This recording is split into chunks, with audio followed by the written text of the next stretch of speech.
So hi guys, welcome to the vlog. This is Gaurav and you are watching the fine bros. So आज हम सीखने जा रहे हैं कि इफ फॉर्मूला में वर्क कैसे करना है। आशा करता हूँ कल आपको वीडियो अच्छी लगी होगी शॉर्ट वाली, कि हमें शॉर्ट कैसे करना है। तो लाइक एंड सब्सक्राइब करना मत भूलिए ताकि आपको न्यू न्यू अपडेट मिलती रहे एंड अच्छे से आप इसको सीखते रहे। तो चलिए चलते हैं वीडियो की और बिना कुछ देरी करें। तो जैसे कि लास्ट टाइम हमने सीखा था कि सॉर्ट कैसे करना है, तो अभी हम चलते हैं इफ़ को कैसे सीखना है, इफ़ फॉर्मूला को। तो यहाँ पे आप देख सकते हैं मैंने वही डेटा खोल दिया है जो स्टार्टिंग से हम सीख रहे थे, जिस पे इसमें वर्क कर रहे थे और अच्छे से हम सीख रहे थे। तो आज हम इस चार के बारे में सीखेंगे, इफ़ के बारे में। जो 4 फॉर्मूलेज आपको दिख रहे हैं, इफ़ हो गया, इफ़ एंड हो गया, इफ़ और हो गया एंड इफ हो गया। तो उसी तरीके से यहाँ पे अभी हम सीखेंगे। तो इफ को मैंने ग्रीन कर दिया है क्योंकि हम अभी स्टार्टिंग से इसको सीखने जा रहे हैं। तो यहाँ पे सपोज मान के चलिए ये 46 मैं यहाँ पे टाइप करूंगा। 46 टाइप करने के बाद सपोज यहाँ पे आप जानते हैं कि 100 में से 35 वाला पास होता है, उससे अबव वाला पास होता है, उससे नीचे 34 आ जाता है तो फेल होता है। उसी तरीके से यहाँ पे हमें सॉर्ट करना है, इसको अच्छे से फॉर्मूला से हमें यूज़ करना है। तो यहाँ पे सपोज मैं इज इक्वल टू टाइप करूंगा, इफ डालूंगा, टैब बटन दबाया तो ये ब्रैकेट ऑटोमेटिकली टैब बटन से लग जाता है। 46 पे मैं अपने माउस से क्लिक करूंगा। क्लिक करने के बाद ग्रेटर देन यहाँ पे मैंने डाला, इज इक्वल टू मैं डालूंगा एंड उसके बाद 35 यहाँ पे टाइप करूंगा क्योंकि हमें ज़्यादा वाले पास चाहिए। एंड जैसे कि आप देख सकते हैं लॉजिकल टेस्ट मतलब 46 की जो ये जो 46 था हमने इसको सिलेक्ट कर लिया था।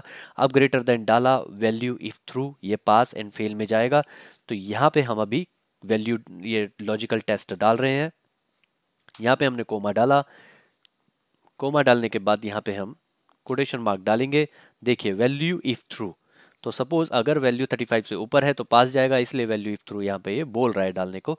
तो यहाँ पे मैंने पास डाला एंड देन मैंने कोटेशन मार्क से बंद करा, देन कोमा डाला दोबारा से। वैल्यू इफ फॉल्स, अगर 35 से नीचे गिरता है फॉल्स फॉल्स देन ये फेल होना चाहिए। तो इसलिए मैं यहाँ पे कोटेशन मार्क दोबारा से डालूंगा। यहाँ पे फेल क्लिक किया, फेल टाइप किया, उसके बाद यहाँ पे कोटेशन मार्क डाला, मैंने एंटर किया। देखिए 46 वाला ऑलरेडी पास है।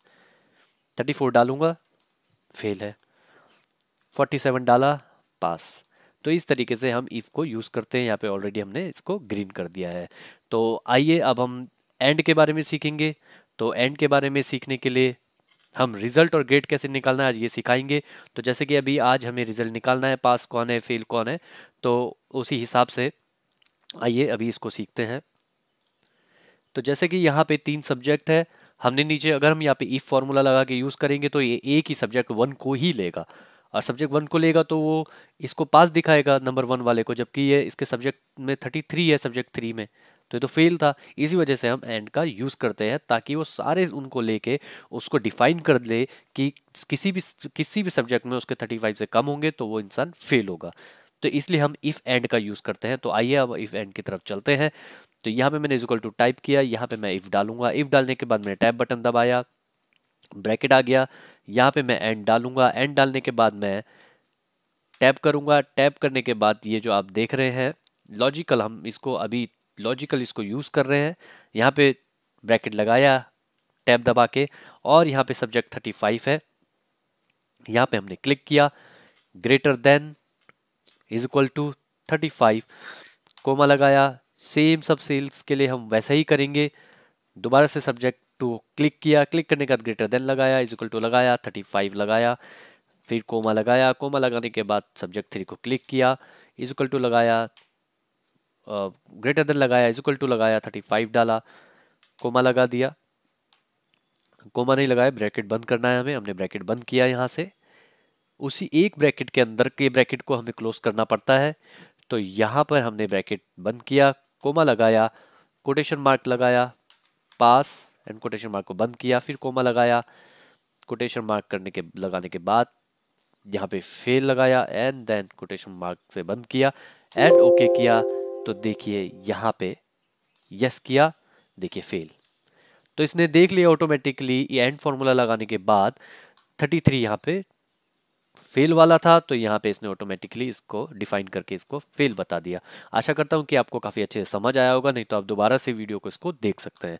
तो यहाँ पे मैं फिल हैंडल पे जाऊँगा, इसको डबल क्लिक करूँगा, देखिए ऑटोमेटिकली नीचे पास फेल सब आ गया है। फेल पास पास आप देख सकते हैं यहाँ पे किसी में भी 35 से कम नहीं है, तो इसलिए पास पास। 56 अब देख रहे हैं इसमें 33 33 12 31, तो फेल फेल यहाँ पे इसमें हमको दिखा रहा है। तो एंड इस तरीके से हम इसको सॉल्व करते हैं। तो अब हम सीखेंगे इफ और। तो इफ और को मैं ग्रीन कर देता हूँ। इफ और को सीखेंगे अब हम। तो जैसे कि यहाँ पे मुझे अभी इफ और को आपको सिखाना है, तो मैं एक और रिजल्ट का कॉलम ले लेता हूँ। तो जैसे कि मैंने आपको सिखाया था, हम ऑल्ट आई सी करते हैं, कॉलम आ जाता है। तो इसको मैं रिजल्ट टू का नाम दे देता हूँ। रिजल्ट टू का मैंने इसको यहाँ पे नाम दे दिया। तो उसके बाद आप यहाँ पे देख सकते हैं, यहाँ पे मैंने इक्वल टू टाइप किया, इफ टाइप किया, सेम वही प्रोसीजर है। तो यहाँ पे मैंने टैब डाला। टैब डालने के बाद यहाँ पे मैं और टाइप करूँगा, और टाइप करके यहाँ पे मैंने एक और कॉलम डाला, टैब टैब दबा के। उसके बाद सब्जेक्ट 1 को मैंने क्लिक किया। अब लेस देन चाहिए हमें 35, लेस देन डाला, 35 हमें इसमें चाहिए।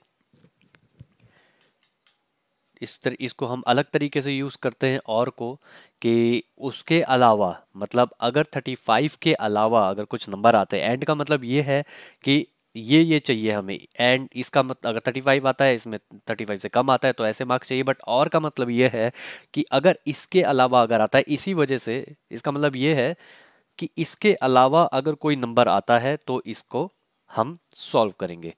तो इसी तरीके से हम इफ को यूज करते हैं, इसलिए इसमें हमने लेस देन डाला। तो लेस देन डाल के हमने यहाँ पे 35 हमने यहाँ पे डाल दिया। हम यहाँ पे कोमा करेंगे। कोमा करने के बाद सेम यहाँ पे हम सब्जेक्ट 2 पे क्लिक करेंगे, लेस देन डालेंगे, 35 फिर दोबारा से हम यहाँ पे डालेंगे। उसके बाद सेम वही प्रोसीजर अपनाना है। यहाँ पे हमने सब्जेक्ट 3 को क्लिक किया, सॉरी यहाँ पे मैं कोमा डालना भूल गया। तो यहाँ पे मैंने कोमा डाला, एंड सब्जेक्ट 3 को यहाँ पे क्लिक किया। क्लिक करने के बाद यहाँ पे लेस देन हमने डाला। उसके बाद यहाँ पे 35 डाला। 35 डालने के बाद यहाँ पर अब हम इस कॉलम को बंद करेंगे। बंद करने के बाद हम कॉमा डालेंगे।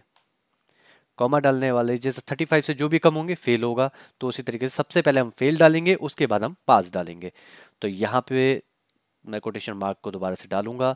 यहाँ पे मैं फेल लिखूंगा, कोटेशन मार्क डाला, उसके बाद कॉमा डाला, कोटेशन मार्क डाल के, कोटेशन मार्क दोबारा से डाल के यहाँ पे हम पास डालेंगे।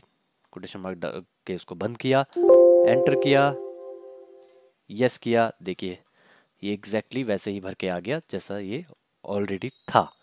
तो आशा करता हूँ कि आपको ये अच्छे से समझ आया होगा। आपको नहीं समझ आया इसमें कुछ, आप कमेंट करिए, मैं एग्जैक्ट टाइम पे आपको मैं इसमें आपकी मदद करूंगा कि आपको कुछ भी कंफ्यूजन हो रहा हो इसमें। तो देखिए सेम उसी तरीके से एंड और में सेम वही उसी तरीके से यहाँ पे वर्क हो चुका है। फेल फेल पास पास उसी तरीके से यहाँ पे ये हो चुका है। तो और को हमने यहाँ पे अभी कंप्लीट कर लिया। अब हम इफ के बारे में जानेंगे। तो चलिए चलते हैं इफ का फॉर्मूला सीखने के लिए, ग्रेड को कैसे डालते हैं। तो यहाँ पर अब मैं क्या करूँगा, मैं यहाँ पे इज इक्वल टू डालूंगा। इज इक्वल टू डालने के बाद यहाँ पे इफ टाइप किया। इफ टाइप करने के बाद मैंने टैब टाइप किया। टैब के बाद मैं यहाँ पे इसको सिलेक्ट करूँगा, फेल रिजल्ट वाला जो है फेल, क्योंकि हमें क्या चाहिए, फेल वाला फेल में आना चाहिए। उसका तो कोई ग्रेड डालना नहीं है। ग्रेड भी हम डाल सकते हैं बट एक्चुअली यहाँ पे हम नॉर्मली, मैं आपको सिखाने के लिए यहाँ पे फेल का फेल में डाल रहा हूँ। तो अगर आपको फेल वाला फेल चाहिए, इसमें तो कोई ग्रेड डालो या ना डालो कोई इतना दिक्कत नहीं है। तो यहाँ पे फेल को मैंने क्लिक किया। क्लिक करने के बाद यहाँ पर मैं इज इक्वल टू डालूंगा। इज इक्वल टू डालने के बाद मैं यहाँ पे फेल लिखूंगा। फेल लिखने के बाद इसको बंद कर दूंगा कोटेशन मार्क से, एंड देन उसके बाद मैं कोमा टाइप करूंगा। कोमा टाइप करने के बाद दोबारा से मैं इसको कोटेशन मार्क डालूंगा, एंड फेल का फेल आना चाहिए। जैसे कि जो रिजल्ट का फेल है वो ग्रेड में भी फेल आना चाहिए। एंड वो जो L1 जो आप यहाँ पे देख रहे हैं ये रिजल्ट है, इज इक्वल टू उसका फेल है। आप देख सकते हैं कि रिजल्ट में फेल है, इसलिए यहाँ पे फेल यहाँ पे डाल रखा है। उसके बाद ये जो फेल जो आप देख रहे हैं, ये ग्रेड का फेल मैं डाल रहा हूँ, क्योंकि ग्रेड में भी रिजल्ट का फेल डाल जाना चाहिए। तो ये रिजल्ट का फेल है और ये ग्रेड का फेल है, कि ग्रेड में फेल आना चाहिए अगर रिजल्ट में फेल है तो उसी तरीके से यहाँ पे मैं कोटेशन मार्क को बंद करूंगा। कोटेशन मार्क को बंद करने के बाद यहाँ पे मैं कोमा डालूंगा। कोमा डालने के बाद इफ डालूंगा। इफ के बाद मैं ब्रैकेट दोबारा से टैब टाइप करूंगा। इसी के अंदर का एक ब्रैकेट हम दोबारा से बनाएंगे। एंड यहाँ पे हम एक्चुअली ग्रेड देना सीख रहे हैं। ग्रेड कैसे देते हैं, तो यहाँ पे एवरेज जो परसेंटेज, हम परसेंटेज के हिसाब से ही ग्रेड को देंगे। तो यहाँ पे परसेंटेज में हमने क्लिक किया। क्लिक करने के बाद यहाँ पर मैं डालूंगा greater than is equal to, जैसे कि हमने सिखाया था। तो 70 हम यहाँ पे डालेंगे। 70 से अबव वाले A+ की कैटेगरी में आएंगे जैसे हम चाहते हैं। अपने हिसाब से यहाँ पे कोमा डाला। यहाँ पे मैं वही दोबारा से ये डालूंगा। डालने के बाद मैं यहाँ पे ए प्लस डालूंगा, मुझे ए प्लस चाहिए, कोटेशन मार्क बंद किया, फिर दोबारा से कोमा डाला। कोमा डालने के बाद इफ, ऐसे करके आप कितने भी डाल सकते हैं, 100 तक आप इफ को डाल सकते हैं। तो यहाँ पे फिर मैंने टैब दबाया, दोबारा से मैं K3 को क्लिक करूंगा परसेंटेज में जाके, परसेंटेज मतलब K3 जो बॉक्स है उसका जो कॉलम है।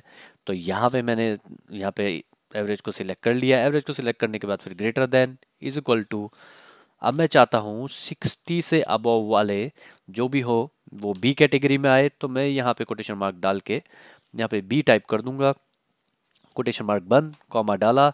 उसके बाद दोबारा से मैं इफ डालूंगा। इफ डालने के बाद मैं टैब मैंने किया, टैब करने के बाद दोबारा से परसेंटेज पे जाके मैंने क्लिक कर दिया। क्लिक करने के बाद यहाँ पे ग्रेटर देन मैंने डाला, उसके बाद इज इक्वल टू डाला। इज इक्वल टू डालने के बाद मैं चाहता हूँ कि जो 45 से अबव है वो सी कैटेगरी में आए 45% से। तो यहाँ पे 45 मैंने यहाँ पे डाला, कोमा डाला, यहाँ पे मैंने कोटेशन मार्क डाला। उसके बाद मैं चाहता हूँ कि ये सी कैटेगरी में आए।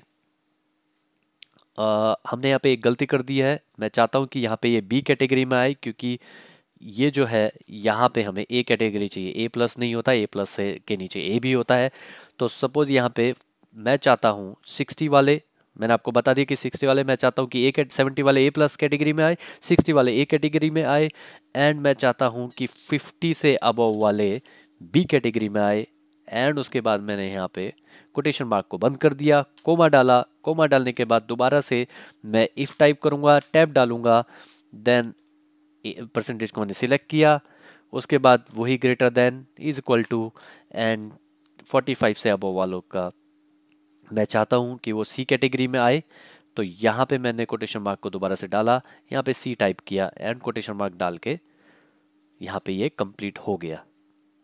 तो आप देख सकते हैं, आपको लग रहा होगा कि बहुत ज़्यादा लंबा फॉर्मूला हो गया है, आपको टेंशन लेने की ज़रूरत नहीं है। देखिए यहाँ पे आपने नॉर्मली फेल फेल पहले आपने टाइप कर दिया, क्योंकि रिजल्ट जो आ रहा है फेल, वैसे ही मैं चाहता हूँ ग्रेड में फेल आए। उसके बाद खाली आपको इसको ध्यान में रखना है, ये देखिए खाली इसको पहले वाले को ध्यान में रखना है। सारा फॉर्मूला पहले जहाँ पे हमने टाइप किया है इफ, उसके बाद टैब टाइप किया, उसके बाद परसेंटेज में गए 70 डाला। तो ये जो आपने फॉर्मूला स्टार्टिंग में जो मैंने सिलेक्ट कर रखा है, ये जो डाला है, इसी की तरह सारे फॉर्मूले हो जाएंगे। तो यहाँ पे अब मैं एंटर टाइप करूंगा, जैसे कि मैंने सारा यहाँ पे टाइप कर दिया है, एंटर टाइप करूंगा। आपको यहाँ पे इनको ब्रैकेट को क्लोज करने की कोई दिक्कत नहीं है, वो ऑटोमेटिकली एक्सेल वहाँ पे क्लोज करता है। जैसे कि आप यहाँ पे देख सकते हैं ऑटोमेटिकली सारे फॉर्मूले के साथ वो बंद कर रहा है। तो यहाँ पे मैंने यस किया एंड आप देख सकते हैं यहाँ पे फेल का फेल आया। अब नीचे जाके मैं यहाँ पे फिल हैंडल से डबल क्लिक करूंगा, आप देख सकते हैं 70 से अबव वाले ए प्लस कैटेगरी में आए, 45 से अबव वाले सी कैटेगरी में आए, एंड 40 से जो भी था फेल फेल, इनका तो कुछ है ही नहीं क्योंकि अपने सब्जेक्ट में फेल हो गए थे। तो इस तरीके से मैंने इफ को आज आपको सिखाया एंड आशा करता हूँ ये आपको काफ़ी अच्छे से समझ आया होगा। तो गाइज आशा करता हूँ कि आपको ये वीडियो पसंद आई होगी एंड आपने ये फॉर्मूला के बारे में अच्छे से उसको सीख लिया होगा। अगर आपके पास कोई क्वेश्चंस है या कुछ भी है, आप कमेंट बॉक्स में जाके आप टाइप कर सकते हैं एंड मैं उसका टाइम टू टाइम आपको रिप्लाई करता जाऊंगा एंड आपकी क्वायरीज एंड क्वेश्चंस को सॉल्व करता जाऊंगा। So thank you so much for joining with us.